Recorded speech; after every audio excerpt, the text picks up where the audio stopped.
Assalamualaikum warahmatullahi wabarakatuh. Halo Sobat Vintage Channel. Di video ini kita akan membahas 7 resiko telat bayar Ada Kami. Awas kalau DC datang ke rumah.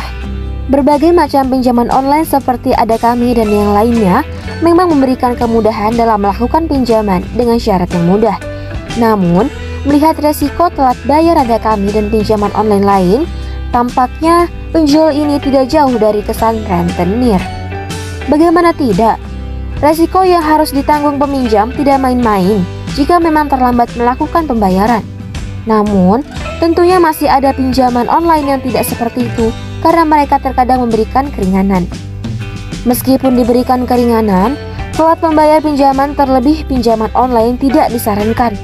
Selain mengancam data pribadi, resikonya juga ada pada ketenangan Anda sendiri.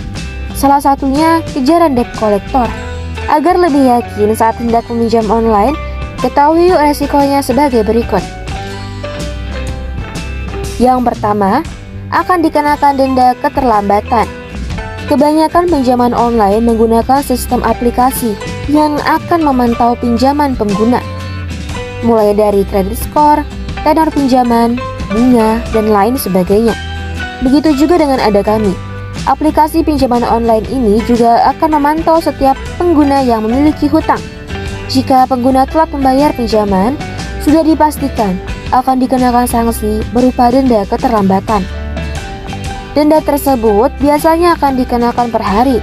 Jadi, jika sobat telat membayar 2 hari dari tanggal penagihan, maka akan dikenakan denda 2 kali sesuai nominal pinjaman.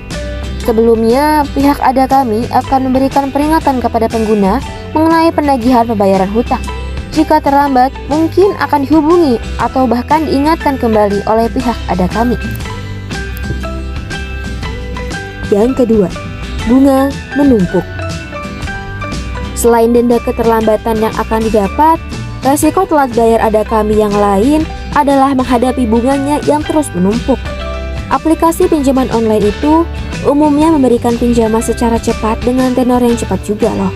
Oleh sebab itu, bunga yang dibebankan juga dihitung bukan per bulan, melainkan per hari.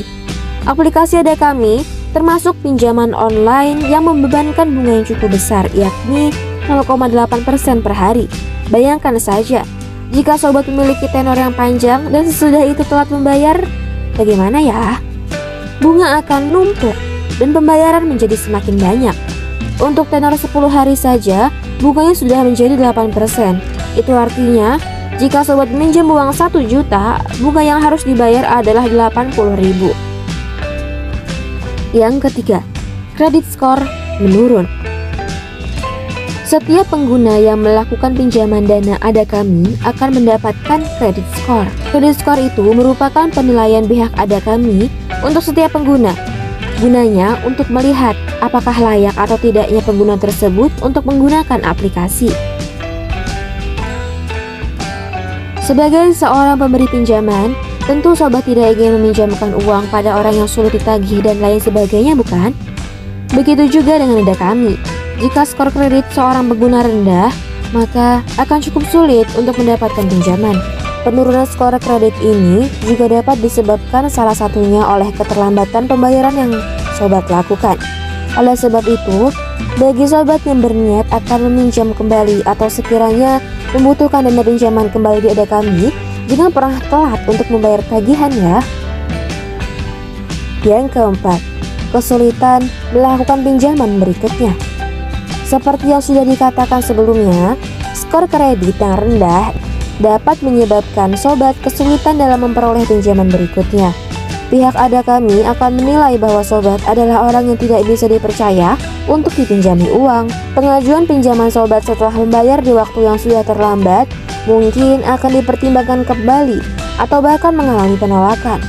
Kemungkinan ditolak atau tidaknya pengajuan peminjaman juga bergantung pada riwayat peminjaman sebelumnya. Jika beberapa pinjaman dibayarkan dengan lancar, mungkin pengajuan pinjaman dana akan lebih mudah oleh pihak Ada Kami. Sebaliknya, jika riwayat peminjaman sobat buruk dan justru tidak mampu membayar di salah satu pinjaman, mungkin pihak Ada Kami bisa saja melakukan blacklist. Yang kelima, mengganggu ketenangan.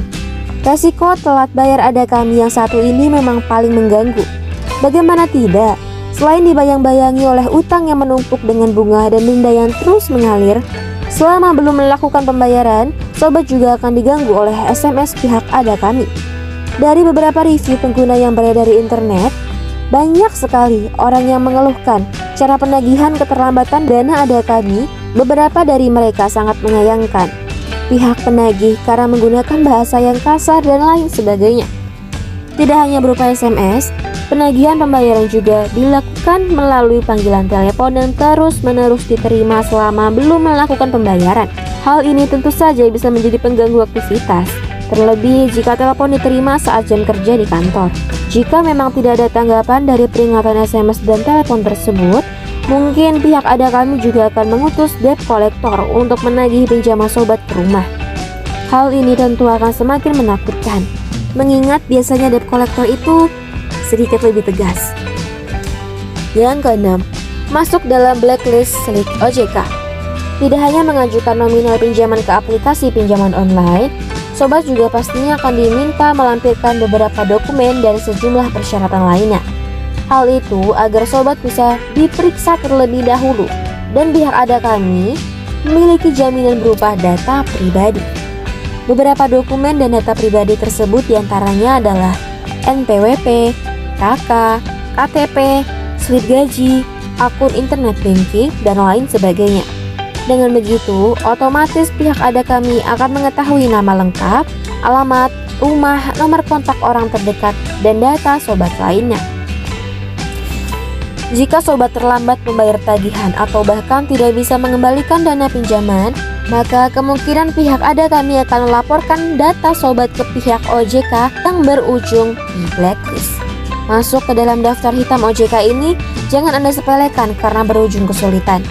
Sobat akan lebih sulit dalam menggunakan layanan pinjaman dari lembaga keuangan lainnya, seperti bank atau bahkan aplikasi pinjaman online selain ada kami. Sebisa mungkin jagalah skor kredit sobat agar tidak masuk ke dalam blacklist. Yang ketujuh, ancaman data pribadi. Tidak hanya masuk ke daftar hitam OJK, data pribadi sobat mungkin saja bisa tersebar.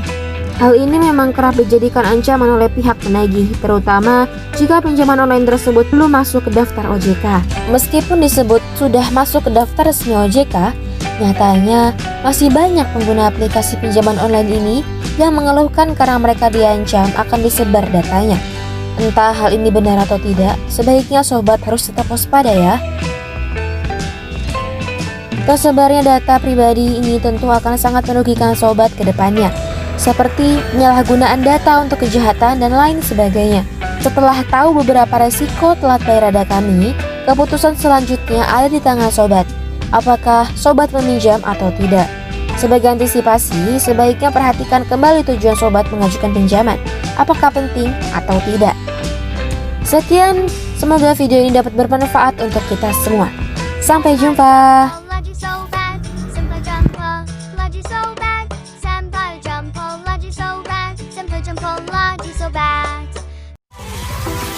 Alright.